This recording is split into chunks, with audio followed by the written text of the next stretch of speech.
विधिमंडळात अधिवेशनामध्ये सत्ताधारी आणि विरोधी गटातील आमदार माध्यमांचं जनतेचं लक्ष वेधून घेण्यासाठी अनेक स्टंट करताना दिसतात। कुणी विरोधी आमदारांना डिवचण्यासाठी गाणी म्हणतं, कुणी काही डायलॉग मारतं किंवा कुणी शेरोशायरी देखील करताना दिसतं।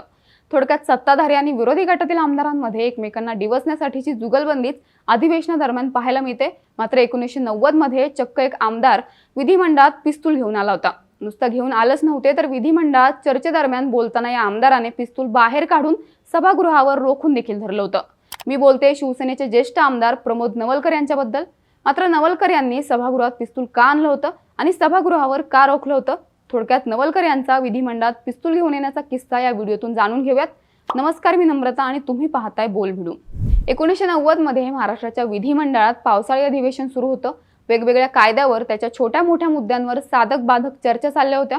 नेहमीप्रमाणे सत्ताधारी आमदार आणि विरोधक यांच्यात चर्चेचं रूपांतर घमासान युद्धात व्हायचं।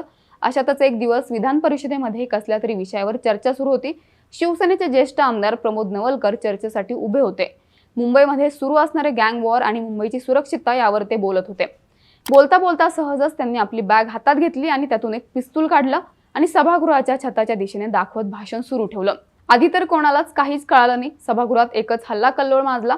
पिस्तूल भरलेला आहे की रिकामे हे कळायला मार्ग नव्हता। नवलकरांनी पिस्तूल कोणावरही रोखलं नव्हतं, तरी त्यांनी ते कोणावर हल्ला करण्यासाठी आणले अशीच समजूत काही आमदारांची झाली। भीतीने पूर्ण सभागृहाची गाळण उडाली होती। समोरच बसलेले भाषण लिहून घेणारे विधान भवनाचे कर्मचारी घाबरून थरथर कापत होते। तेव्हा विधान परिषदेचे सभापती होते जयंतराव टिळक।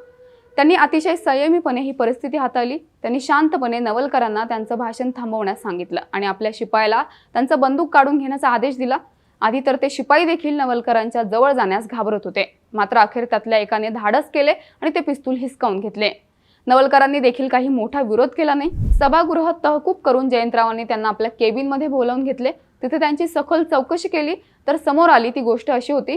झालं असं होतं की यापूर्वीच्या अधिवेशन काळात चहापानाच्या कार्यक्रमावेळी मुख्यमंत्री शरद पवार यांच्याशी प्रमोद नवलकरांची गाठभेट झाली होती। त्यावेळी चर्चा करताना त्यांनी मुख्यमंत्र्यांना मुंबईत सुरू असलेले अंडरवर्ल्डचे गँग वॉर आणि त्या अनुषंगाने विधान भवनाच्या सुरक्षतेची काळजी व्यक्त केली होती। पण नवलकर यांना वाटले की त्यांनी हे म्हणणं सिरियसली घेतलं नाही।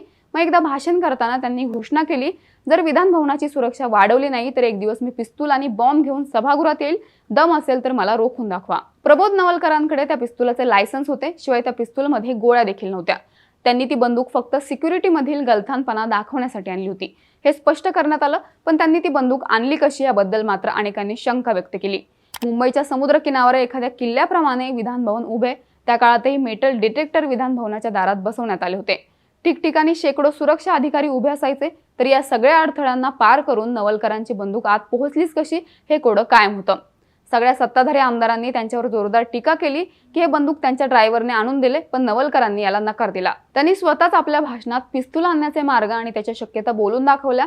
ज्या राज्यात खुद्द विधान भवन आणि आमदार सुरक्षित नाहीत, तिथे सामान्य नागरिक सुरक्षित कसा राहील हा प्रश्न उपस्थित करत सुरक्षा यंत्रणेचा धज्जा उडवला। एवढं सगळं झालं, पण त्यांनी नेमकी बंदूक कशी आणली हे गुढच ठेवलं। कारण या निमित्ताने पोलिसांना आपली यंत्रणा कुठे कुठे चुकू शकते हे शोधायची संधी मिळाली। नवलकरांना वाटले की हा विषय संपला। पण दुसऱ्या दिवशी पहाटे ते काहीतरी कामानिमित्त विमानाने दिल्लीला आले। तिथे पोहोचले तोपर्यंत त्यांना कळाले की या घटनेमुळे दिल्ली सुद्धा हादरली आहे। तिथल्या वर्तमानपत्रांनी ही सनसनाटी बातमी तिखट मीठ लावून पसरवलेली होती। पहिल्या पानावर नवलकरांचे फोटो छापून आले होते। सगळीकडे त्यांची चर्चा होत होती। नवलकर जेव्हा जॉर्ज फर्नांडिस यांना भेटायला त्यांच्या ऑफिसमध्ये गेले तेव्हा त्यांनी देखील विचारलं, प्रमोद पिस्तूल तर घेऊन आलेलं नाहीयेस ना? लोकसभेमध्ये देखील याच विषयावरून खडाजंगी झाली। अकाली दलाच्या खासदारांनी आम्हाला शपथविधीसाठी तलवार आणू दिली जात नाही, पण शिवसेनेचे आमदार राजरोसपणे पिस्तूल घेऊन जातात असे म्हणत सभागृहात भांडण काढलं। नवलकर दिल्लीहून परत येत होते तेव्हा त्यांना कळालं की मुंबईत दोन्ही सभागृह बंद ठेवण्यात आली आहेत।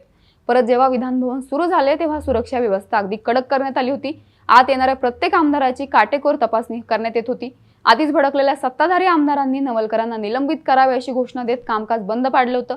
अखेर जयवंतराव टिळकांनी प्रमोद नवलकरांचा हेतू स्वच्छ होता असे सांगत या प्रकरणावर पडदा टाकला। यानंतरही बराच काळ प्रमोद नवलकरांच्या या स्टंटवर चर्चा सुरू राहिल्या। पण या स्टंटचा परिणाम म्हणा किंवा आणखी काही, पण आठवड्याभरातच मुंबईतील गँग वॉर संपवण्यासाठी मुख्यमंत्र्यांनी टाडा हा कायदा आणला होता। नवलकरांचा हा विधान भवनात पिस्तूल आणण्याचा किस्सा तुम्हाला कसा वाटला आम्हाला कमेंट्समध्ये नक्की सांगा।